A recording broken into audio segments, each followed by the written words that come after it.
Tinatawag po natin si Kuya Alvin Camino. Amen, Vin.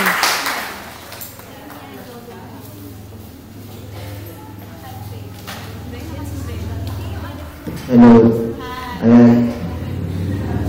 Magandang gabi po sa inyong lahat. Pasensya na po kayo. May sakit po ako ngayon. Kaya hindi po ako nakapaganda ng speech ko. Bali, sisimulan ko po yung hindi nakapaganda. Ako po si Alvin. Ito po yung una-una. Ako po ang coordinator ng Parachute Ministry ngayon. Bali, simulan ko po yung speech ko kayo sa isang kasabihan na hindi hanggang kahirapan para makamit mo yung mga pangarap mo. Totoo po, ang pamilya po namin, ang tatay ko po isang construction worker, ang nanay ko po housewife lang po. Housewife po. Ako po ay nag-aral sa isang private school sa Iligan Fatima University. Nursing course din po ako. Bali, napakalaki po ng tuition fee nun. Pero paano po ba ako nakapag-aral? Paano ako nakapagtapos? Kaya po ako nakapagtapos dahil po sa lolo ko. Pero, dahil siya po naging daan para makapag-aral ako. Meron po kasi siyang kakilala na parang naging kapatid-kapatid, parang gano'n. Tapos, nag-suggest yung tao na yun na kung meron daw siyang mga anak or apo na nakapagtapos ng high school na gusto mag-aral ng college. Then, sa mga anak niya, wala na po siyang lahat po may asawa na. So, naisip niya, sa apo na lang. Ako pa lang po yung sa mga apo niya, ako pa lang po yung nakapagtapos ng high school na wala pang asawa. Yun. So, ako po yung nirecommend niya. Ayun. Kaya po ako nakapag-aral ng college. Bali, lahat po. Tuition fee, tapos, malibro, uniform, sagot niya po lahat yun. So, yun. Ayun. Ano pa ba? Ayun.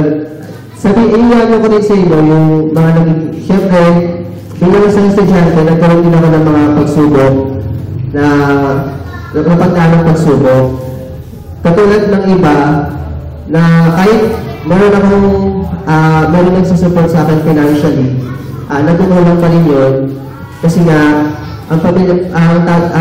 hindi po sapat yung sahod ng tatay ko. So, yung allowance na binibigay po sa akin, yung part na napupunta rin po sa pamilya ko, then yung part sa allowance ko po. So, parang di pa rin po sapat siya. Yun yung mga yung isa sa mga struggle. Tapos, yung last po na napag-aralan ko, ito lang po fourth year na nanganib po ako na hindi makagraduate. So, parang yung nalaman ko kasi po, sa nursing po, bago ka po makagraduate, marami kang exams na pagdadaanan. So, yung exam na po, ito yung pinaka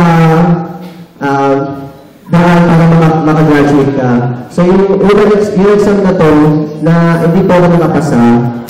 So, parang bumagsak lang yung pangarap ko, gano'n. Tapos, mabait talaga ang Diyos kasi hindi niya hinayaan na bumagsak lang ako. Meron siyang ginawang paraan, bali nag-retake po ako ng exam na yun, then minalan naman po na makapasa na po. Ayun.